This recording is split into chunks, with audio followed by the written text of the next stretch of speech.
بسم اللہ الرحمن الرحیم۔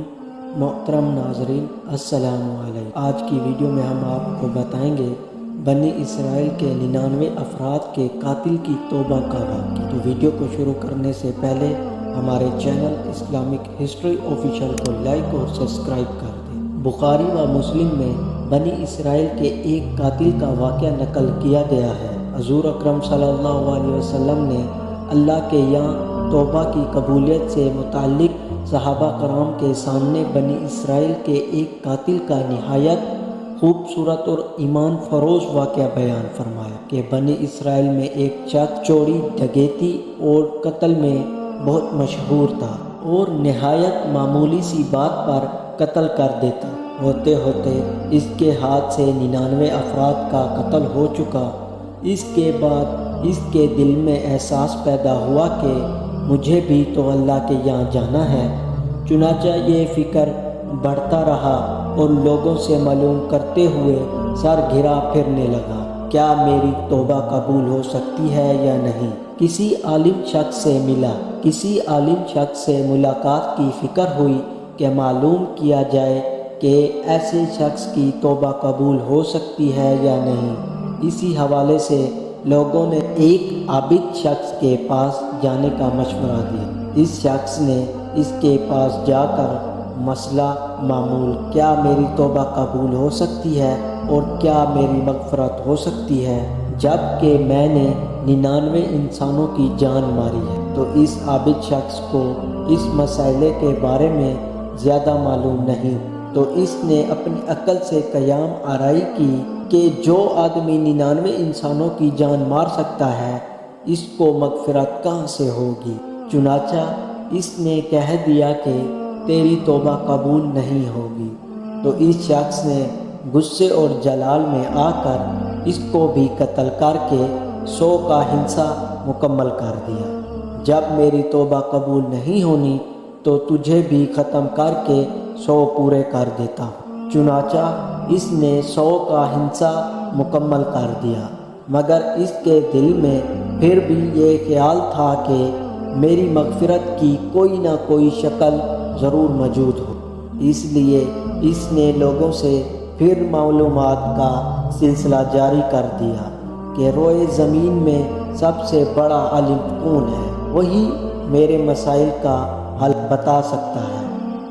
آخر لوگوں نے اس کو بتلایا کہ فلاں جگہ ایک عالم رہتا ہے، اس سے جا کے معلوم۔ چنانچہ اس نے اس عالم صاحب کے پاس جا کر اپنی زندگی کی ساری کارگزاری سنائی اور 100 آدمیوں کو کس طرح سے قتل کیا سارا کارنامہ سنا دیا۔ معلوم کیا کہ اب بتائیے کہ میری توبہ قبول ہو سکتی ہے یا نہیں؟ کیا اللہ کے یہاں مجھ جیسے گناہ گار کے لیے بھی مغفرت کا کوئی خانہ ہے؟ تو اس عالم صاحب کو چونا کے علم تھا، تو اس نے بتلایا، تیرے گناہ معاف کرنے میں اللہ کے یہاں کوئی رکاوٹ، اللہ کی رحمت کا سمندر تجھ جیسے گناہ گاروں کے گناہوں سے بہت بڑا اور بہت وسیع ہے۔ چنانچہ اس عالم صاحب نے اسے مشورہ دیا کہ تم فلاں جگہ سفر کر کے جاؤ، وہاں کچھ اللہ کے بندے رہتے ہیں، ان کا مشغلہ صرف اللہ کی عبادت ہے، ان کے ساتھ مل کر اللہ کی عبادت کرو اور نادام ہو کر اپنے گناہوں کی معافی مانگو، انشاءاللہ تمہاری مغفرت ہو جائے۔ جب اس شخص نے آدھا رستہ طے کر لیا، مالک الموت آ گئے۔ اب اس کی روح لے جانے کا مسئلہ کھڑا ہوا۔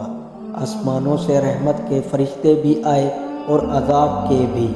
رحمت کے فرشتے کہنے لگے، اس کی روح لے جانے کا حق ہم کو ہے، اس لیے کہ یہ سچے دل سے تائب ہو کر عبادت کے لیے جا۔